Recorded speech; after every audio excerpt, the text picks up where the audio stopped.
where hip hop lives.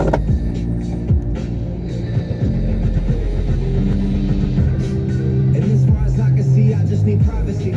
Plus a whole lot of tricks about this modern.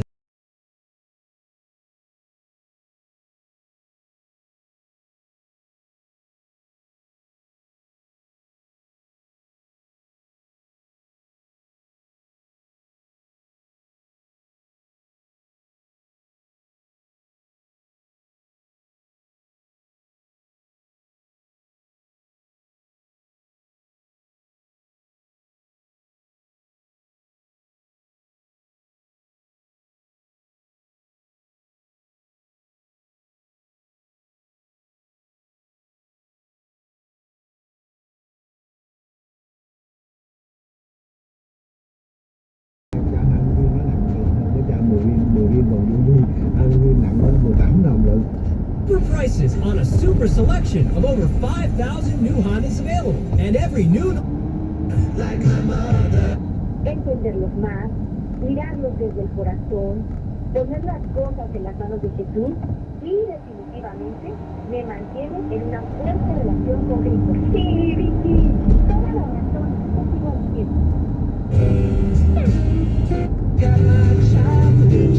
that we're recovering well. It's 7:51.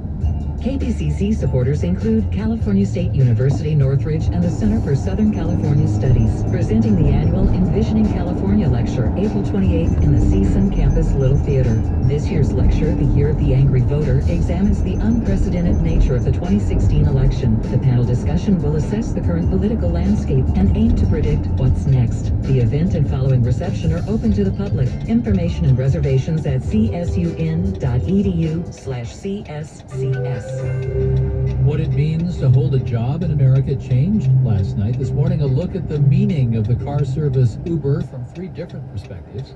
Marketplace Morning Report is supported by Angie's List, committed to building a local service economy based on transparency, fair prices, and quality work for members. Online reviews and hiring tools at angieslist.com. And by Wix.com. Every business needs a website. With Wix.com, you can do it all by yourself with images, videos, text, and social media. Learn more at Wix.com. From Marketplace in New York, I'm David Brancaccio. Last night, the car service Uber won 2 rounds in its grand battle to keep its drivers as independent contractors instead of hiring them on as employees. The company reached a settlement in 2 states, meaning Uber drivers will remain contractors, at least in California and Massachusetts. Watching the story of evolution of work in America is Marketplace's Andy Euler. It's a pretty big settlement for the almost 400,000 drivers represented in the class action suits. Uber agreed to pay drivers as much as $100 million to settle these cases, but it's seen as a win for Uber because keeping its drivers as contractors means it can keep costs low. Right now, Uber doesn't have to pay drivers minimum wage. It also doesn't have to provide Social Security or health insurance. The company also still faces similar lawsuits in Florida, Arizona, and Pennsylvania. Now, Uber is the poster child for the gig economy, and these settlements are a win for the company, but we'll see where we end up, and if we start to move toward rethinking the way we all work, shorter work weeks, and a modified social safety net. Now, Uber won a battle yesterday, but it seems that the war is going to continue. Andy, thank you. Staying with the Uber theme here, a new study from Certify, which does expense reports for companies, says business travelers sometimes choose Uber not in lieu of a taxi, but in lieu of a rental car. Sally Herships reports. Do you want to just get an Uber? Or maybe not. Business travelers who rent cars often do so because they need to cover a lot of ground. The average car rental transaction is over 110 miles per day, and usually multiple days. Chris Agnew is a research analyst with MKM Partners. He says, on the other hand, Uber tends to attract a totally different kind of passenger. Around 5% of their transactions are 30 miles or less. John Healy is with North Coast Research. He says often when travelers like him are on the road for work, my urgency to get from meeting to meeting is a little bit more important to me than waiting for a taxi or waiting for an Uber. So I rent a car. Chris Agnew says longer Uber trips can be more expensive than renting, which is why he says Uber has yet to make a real dent in the business rental market. In New York, I'm Sally Herships for Marketplace. Uber is not a publicly traded company, at least at this point, but there are others. The Dow is down 57 points, 1/3%. The S&P 500 down 0.2%. The Nasdaq is down 1.4%. Alphabet stock, aka Google, is down 5.5%. Its profits were slightly less than forecast. Marketplace Morning Report is supported by Progressive Insurance, protecting commercial vehicles and offering specialized coverages designed to protect your business. More at progressivecommercial.com. Marketplace's coverage of wealth and poverty issues is supported by the Ford Foundation, working with visionaries on the front lines of social change worldwide. More at fordfoundation.org. From Uber as an employer to car services like Uber as components of our transportation infrastructure, Rosabeth Moss-Kanter studies innovation at the Harvard Business School and is a prolific author on the subject of leadership and managing change. I caught up with her recently on her swing through Los Angeles, where she was talking about all the entrepreneurs who develop apps to hail rides, to track traffic, to find parking. What is missing, she argues, is collaboration and coordination. Uber is in demand by lots of consumers, but it's also banned in many countries, and many cities are concerned about it because that was entrepreneurs trying to do it all by themselves, saying, we can break the rules, the rules don't matter. And that kind of sharp-elbowed Silicon Valley style can get you established, but it can also get you in trouble. No, but there are some, for instance, entrepreneurs listening to this who will say, well, look, if you collaborate, you're going to collaborate with the incumbents, the other people who have a stake in not changing the status quo. Yeah, not necessarily. I mean, I think you have to be at the table. There's a startup in Boston that is also operating in Washington, about to work in Kansas City, maybe LA. That is pop-up buses, luxury minivans that will fill gaps in routes. They knew from the beginning that they had to get the support. Like, where are they going to park? Is a bus stop a public place? Could they use that or not? There were some cities that didn't want them to use bus stops. But by knowing how to work effectively with city officials, for example, they got a lot of support, and now Kansas City wants them to actually take over some public routes that are not served well. You're talking at a moment where just about everybody listening to you is stuck in traffic, so they're perhaps open to the notion that there's a problem that needs to be fixed. But isn't the classic approach to this? I haven't heard you mention what we need is a higher gas tax at the federal level, and that will fix a lot of this. A gas tax will help, but innovation is already rushing ahead. We have now electric vehicles, so they would get a free ride on our roads, but the states are actually already raising gas taxes. And what's interesting is it's often the red states, often they were low to begin with, but I think they understand that that's the only way they're going to fund the repairs, let alone funding the reinvention of transportation for the future. The Harvard Business School's Rosabeth Moss-Kanter is getting the USC Annenberg Award for 2016 that honors work in the field of innovation. Dr. Kanter, thank you for this. My pleasure. Now, since the news, many Prince fans got a lesson in the artist's focus on safeguarding his intellectual property. I put Prince into Pandora and got nothing. Apple Music, the streaming service, nada. Spotify apparently has only one song, this one. Prince told Ebony magazine, quote, "My thing is this, the catalog has to be protected. Spotify wasn't paying, so you gotta shut it down." Prince did a lot of his work on Jay-Z's subscription service called Tidal.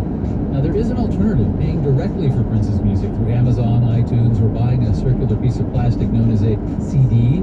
Prince is also author of one of the most intense quotes of all time about intellectual property, quote, "If you don't own your masters, then your masters own you." Our senior producer is Nicole Childers. Our digital producer, Janet Wynn. Stephanie Hughes produces Marketplace Tech. I'm David Brancaccio with the Marketplace Morning.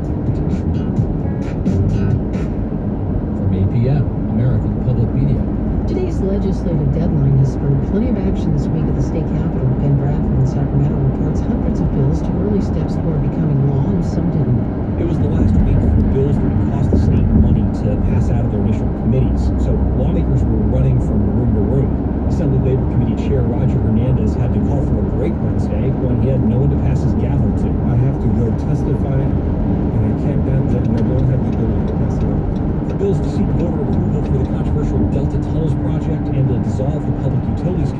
moved forward, as did a tax on marijuana purchases and a cap on out-of-state enrollment at 3 UC campuses. New limits on semi-automatic rifles and high-capacity magazines also advanced. A Senate bill to regulate what ride-hailing companies like Uber and Lyft charge failed. The measure would give union rights to those drivers will be put on hold for the year. At the state capitol, I'm Ben Bradford. And coming up in the news, you'll hear more on the passing of Prince. Tributes from musicians, friends, and fans have been pouring in, and you'll find a collection at kpcc.org. This afternoon, look for highs in the mid-60s to lower 70s, and that chance of showers that you might have heard about earlier this week, well, looks like that's going to be confined to the Central Coast area. It's a minute past 8. KPCC supporters include Korean Air, offering twice daily A380 service from Los Angeles. Korean Air flies to 71 cities in Asia. Excellence in flight. Korean Air. Support for KPCC comes in part from the estate of Irene Neville. Irene valued international perspectives and nonpartisan dialogue. To learn more about KPCC's Legacy Society and how you can help, go to kpcc.org/legacy. This is 89.3 KPCC, Pasadena, Los Angeles. A public service of Pasadena City College, a global community college for the 21st century, with vocational training programs for today's jobs. Live from NPR News in Washington, I'm Corba Coleman. Officials from more than 160 countries are at the United Nations in New York. They're signing the Paris Climate Accord. This calls on nations to cut greenhouse gas emissions and help reduce the planet's warming temperatures. UN Secretary General Ban Ki-moon told officials the success of the climate agreement is up to them. Let us turn the aspirations of Paris into action. As we showed by the very act of signing today, the power to build a better world is in your hands. Chinese officials say they'll work to ratify the climate agreement this year. The Obama administration has also said it wants to adopt the accord this year. The latest report from the Centers for Disease Control and Prevention says the suicide rate in the U.S. continues to rise. As NPR's Rael Bichelle reports, the increase is happening across nearly all age groups. In the 80s and 90s, America's suicide trend was headed the right way, down. But according to a report from the National Center for Health Statistics, around 1999, the trend turned around.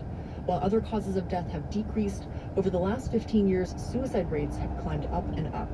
The trend holds for every age group under 75 and for every racial and ethnic group, except for people of Asian or Pacific Islander descent.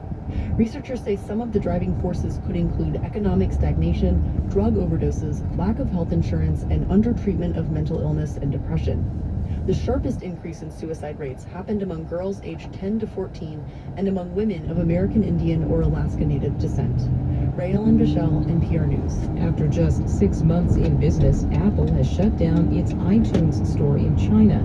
NPR's Anthony Kuhn reports from Beijing that the reason for the closure remains unclear. China is a major source of revenue for Apple, but selling smartphones and computers in China is easier than movies and music, which are subject to government controls and censorship and plagued by copyright piracy. Apple has offered no explanation for the iTunes closure or indicated when it might be back in business. NPR's Anthony Kuhn in Beijing. Authorities in Minnesota say they'll conduct an autopsy today on the body of iconic musician Prince. He died at his home in suburban Minneapolis yesterday. Officials have not indicated what the cause of death might have been.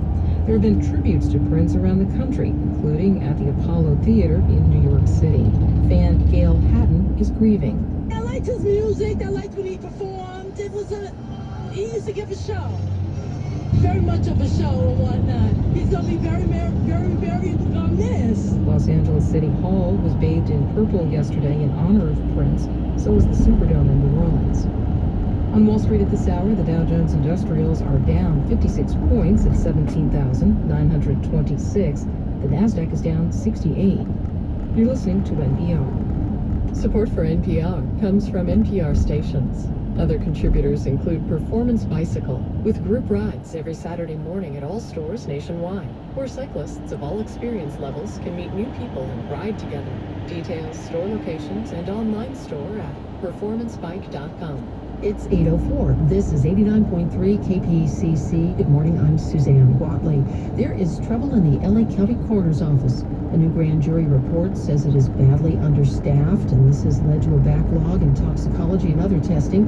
The problems could threaten its accreditation by the end of the year. The report finds there are too few budgeted positions, and worker fatigue, burnout, and salary constraints contribute to the malaise. The grand jury faults the LA County Board of Supervisors for providing inadequate resources to the coroner's office. There are questions about funding as Los Angeles gets ready to open a wage standards office next year. It will investigate claims from workers who say they are being shortchanged, but KPCC's Christian Brown says labor advocates are worried the office itself is being underfunded. When the city of LA voted to raise its minimum wage last year, labor advocates said this: what if employers just don't pay? The UCLA Labor Center says wage theft occurs 20% more often in LA than it does nationally. That means about 1/3 of LA workers get paid less than the minimum wage. Tia Coombs is a researcher there. Are employers suddenly going to dig deeper into their pockets to pull out $15 an hour if they aren't pulling out $10 now? So the city approved an office to investigate claims and go after bad employers. Labor advocates said it would take $4 million to hire enough investigators, but Mayor Eric Garcetti has only given the office $2.5 million. Connie Llanos is Garcetti's communications director. 22 new positions are going to be allocated to this program, and it's a brand new effort. This is Garcetti's draft budget, though, and Llanos says the mayor is open to discussing more funding for wage theft programs. I'm Christian Brown. In the Stanley Cup playoffs, the Ducks beat the Nashville Predators 4-1 last night to even up their first-round series at 2-2. Game 5 is tomorrow in Anaheim. Tonight, the Kings and Sharks return to Staples Center for Game 5 of their series. The Kings are down 3-1. The NBA playoffs continue with the Clippers leading 2-0, returning to face the Trailblazers in Portland tomorrow. In baseball action yesterday, the Dodgers beat the Braves 2-1 in Atlanta. They play the Rockies tonight in Colorado. Meantime, the Angels in Chicago beat the White Sox 3-2. They play the Mariners tonight at home. A VA clinic in Clarksville, Virginia was under pressure to reduce patient wait time, so they came up with a plan. It made sense to actually take care of who we have here already, rather than to keep on continuing to take new patients and lack the ability to take care of everybody. Now, wait times are down, but the no new patients policy means some vets must find another healthcare facility. That story coming up at 8:23. KPCC supporters include Boston Private, offering customized wealth management and private banking services for personal and business needs. With 7 offices in Greater Los Angeles, including a new Beverly Hills office on North Beverly Drive. Learn more at bostonprivate.com. You know those messages? Support for this program comes from those enlightened businesses give us money and support our work. So do us and yourself a favor. Support the businesses that support KPCC. When you do, we all win. This is Morning Edition from NPR News. I'm Lourdes Garcia-Navarro. And I'm Renee Montagne. When the word got out yesterday that Prince had died at the age of 57, tributes began pouring in. And in remembering Prince, a lot of people are saying his performance at the 2007 Super Bowl was one of the greatest halftime shows ever.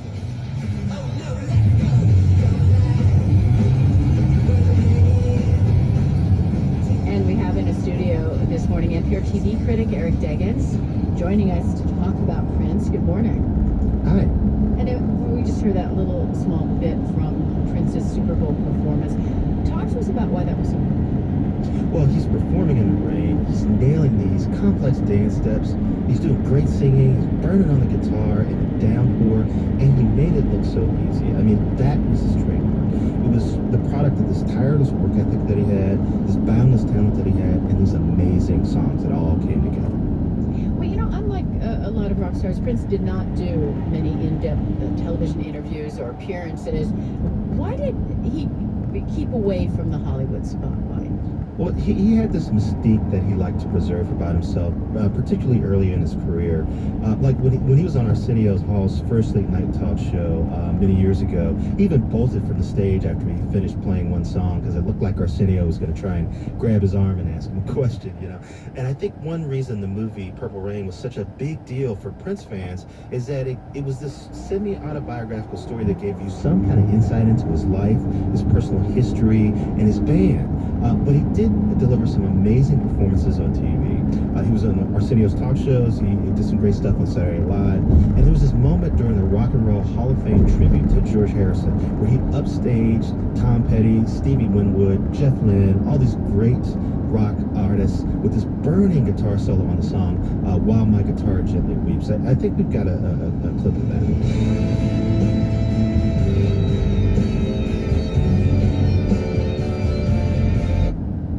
Well, you know, of course, Prince was very serious about his music, but he could laugh at himself occasionally. He had a great reaction to a sketch about him that appeared on comic Dave Chappelle's show on Comedy Central at one point. Well, you talk to us about that. Well, the Chappelle had put together this skit about a real incident where a guy from the show, Eddie Murphy's brother Charlie, had got challenged to a game of basketball by Prince, and he lost pretty badly. And Chappelle dressed like Prince in the skit, and the punchline was that when the game was over, Prince served him pancakes. So Prince later wrote a song called Breakfast Can Wait and put a picture of Chappelle dressed like Prince on the cover instead of himself. So let's check out some of that song. Grits and gravy, eggs and jam. Can't nobody cook it like you, girl. Yeah, so that makes me kind of hungry right now. I gotta say. I have to admit it. Well, you met Prince, and he spoke about the state of the music industry. What did you find that he wanted to get across? Yeah, this was last year. He was witty, he was a little shy, but he was very confident about his message, and he was kind of charming and eccentric all at once. He had doves in this conference room where we met, and he talked about taking his songs off of other streaming services and putting them on this new streaming service called Tidal. He called contracts with major label record companies slavery and said young artists shouldn't sign with them. And that really made an impact with me because I was a young artist in the mid-1980s. I was in a band that was signed to Motown. And I remember how we would take apart his songs like the Zapruder film. I mean, we would analyze this to figure out how he did what he did, and we looked up to him. And his stand against the record companies and taking control of his music was something I think that inspired a lot of us. It was a musical genius. NPR TV critic Eric Deggans, thanks for joining us. Yeah, you're welcome.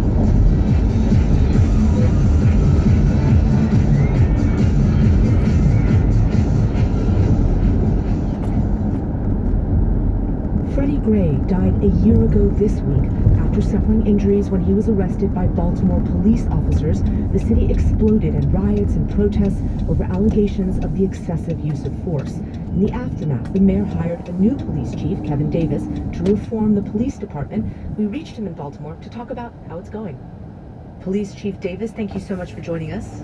Thank you so much for having me. I want to start with one number. Homicides. Sure. In the first 3 months of this year, there were 56 homicides. That's higher than in the same period last year. What are you going to do to address this? So it's numerically higher by a few homicides, but as we look at the pace of violence, that trajectory has slowed. We have made year to date over 430 gun arrests. That's an astronomical accomplishment, but that's not coinciding necessarily with a decrease in violence. So what that tells me is that more bad guys are choosing to illegally carry a firearm on our streets. And that's why I spent so much time in Annapolis during this legislative session, practically begging our elected officials to make that illegal possession of a firearm in Maryland a felony instead of a misdemeanor. You are confident, you say, that the pace of these homicides will slow. Summer's coming, though. We have the trials for the police officers charged in Freddie Gray's murder. What are you doing to prepare for that? Well, our preparation has been ongoing since last year, and the easy part of the civil disturbance preparation had to do with updating our training and equipment. The Baltimore Police Department hadn't focused on civil disturbance training practically since 1968. The tougher thing, the ongoing endeavor, is the improving our relationship with the community. So you're talking about community engagement, but I also want to talk about community policing. In other words, foot patrols. Many people that we've spoken to say that this is lacking. You know, cops just drive into communities, they jump out of their cars, they arrest people, then they drive away. We spoke to one activist named Ray Kelly. He's with the No Boundaries Coalition for Central West Baltimore, and this is some of what he told us. There has been more open dialogue between the police department and residents, but there's still not a foot patrol or seats being delegated to the officers just yet. And if it is, it's barely noticed. What do you respond to that? I'll say this. The implementation, the creation rather, of a community foot patrol academic curriculum is something that I just did in the last year that's never been done here before. When the last academy class graduated on February 27th, I mandated that they spend their first 90 working days exclusively on foot patrol. They won't see the inside of a police car for over 3.5 months. So we are doing things differently. Again, if we're going to change this, if we're going to fundamentally change the way we police in Baltimore, it's going to be a journey. On the issue, though, of how police interact with residents, you know, a lot of people say that there's a systemic problem, and I bring up, for example, the use of tasers. The number of tasers used by police has tripled to 1,700, but policies, specific guidelines for how police should use them have not kept up. What changes are you pursuing in that regard? Yeah, well, that's not a correct statement. I was named interim police commissioner back in July of 2015, and one of the first policies that I looked at was the taser policy. And I changed it in August of 2015, just over a month after being into office. And specifically, the use of a taser in Baltimore was too broadly interpreted. Officers were allowed to use a taser when they felt it was, quote, reasonable and necessary, unquote. That just wasn't specific enough. So I changed that to reflect, or mandate rather, that police officers will only deploy their tasers when they are in the midst of dealing with a person who's exhibiting active aggression. The numbers show that 90% of the tasing is happening to African Americans, 70% is happening in impoverished communities. Don't those numbers speak to the wider problem? I think you could probably take that same conversation and apply it to crime and incidents of violence. I think in a city of 623,000, the number of folks in the city who are responsible for the violence is very, very small. So that's why our policing strategies and philosophies really are more laser focused on the gun-carrying bad guys, the repeat offenders. Those are the people that we are going after. The days of zero-tolerance policing are over. The war on drugs has failed. So police leaders are now tasked with doing something that our forefathers have never been tasked with, and that's just to holistically and fundamentally change the way we police our communities. If you had to give yourself a grade, what would be the grade that the Baltimore Police Department has gotten in the year after Freddie Gray's death? So I'm not into grading myself, but I'll grade the men and women of the Baltimore Police Department, and I'll give them an A+. And that A+ is for the emotional trauma that visited this city, to include Baltimore's police department. It's not easy to find yourself in the midst of a significant change in the way we fundamentally do business.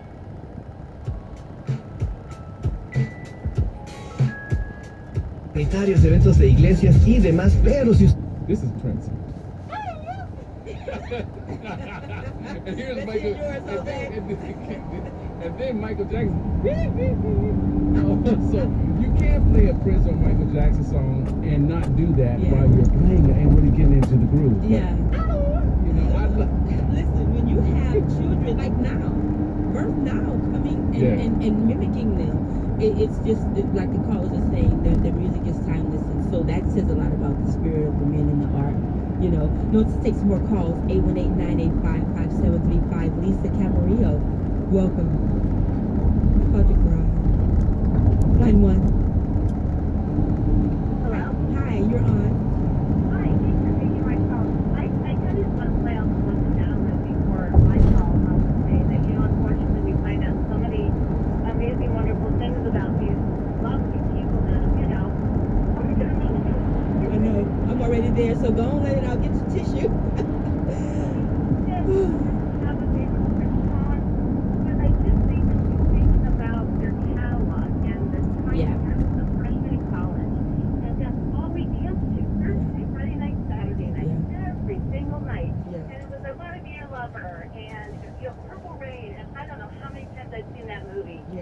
But I think more importantly is that he was so soft-spoken and had like this lovely spirit, but he was so wise.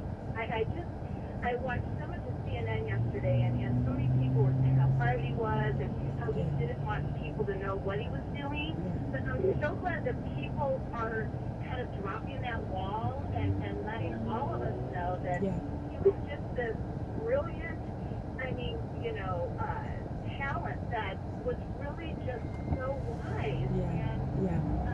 And I think that we can all see that, and starting today, take one of the things that we've gotten from all these superstars, from all the loved ones, family, and friends, and fans, and just go out and change the world. I mean, we all can do it. It's just some people can do it more because of what they've been blessed with. But I think we've all been blessed with the opportunity to take his legacy and pass it on, and pass on his music at the same time. Yeah, exactly. Thank you so much for calling. Purple Rain, I saw it many times, and the first 2 times, my girlfriend and some classmates and we sat in the center aisle of our little hometown theater because the show was sold out. We don't only have one theater, right? And they were like, you have to, evacuate this line. No. So when it came out, real quick, I saw it at the drive-by in Michigan where I went to college, Adrian College, with 3 college buddies of mine in my Pontiac Lamont. I'll never forget it. Got out and danced. I would have, because we did. We did. In the aisle. I remember when Dove's Cry came on in the movie, everybody started beeping their horns and yelling, in driving, because it was the hit. That was the first one that they had released. So everything. And not to mention those that he influenced other groups. Okay, Morrissey and the Time, right? Sheila E. Oh, Vanity 6. Okay. He started. Apollonia. He brought them up. Yeah. Okay. Oh my gosh, we're gonna. Let's take some more calls before Jose's pushing me up for this segment here, Jose. No, I'm just joking. It's on me. JR in Pasadena, line 4. Just being an icon, I think of Prince as the greatest musician that I can think of. I mean, he's in a class all by himself, and I think I don't think we're gonna realize the kind of music that he made until much later, because it's so great. Yeah. Thank you for calling. Let's try to get one more call in. I think we can go to Lorenzo. Elaine in Hollywood. Let's go to Elaine, line 5. Hello? Yes, hi, you're on. Yeah, hi. Just wanted to let you know I'm 82, white folk, and I heard Dick Gregory in 7 when I'm in college. And I'm also connected to Mayor Bradley through Tavis Smiley. And I have a rock band, so there's a lot of white folks, a lot of us that are grieving the same way. I just wanted to let you know it's not just all black. That's right, obviously. That's clear. How could we even think that with the way that music just touches? Suggestion, if you could think to be living as long as me, maybe we could stop a lot of these younger deaths. Because when you think longevity and you send it out, it's a prayer. Yeah, thoughts are powerful. Way to go, Sister Elaine. Yeah. Teddy, we're getting ready to get... Jose, can you take one more call? No? Okay. Okay, one more call. Teresa. Did we talk to Teresa from Fountain Valley? No? Yes. You're on. Hi, this is Teresa, and I just wanted to tell you, I'm a Hispanic. And when I discovered Michael Jackson and Prince,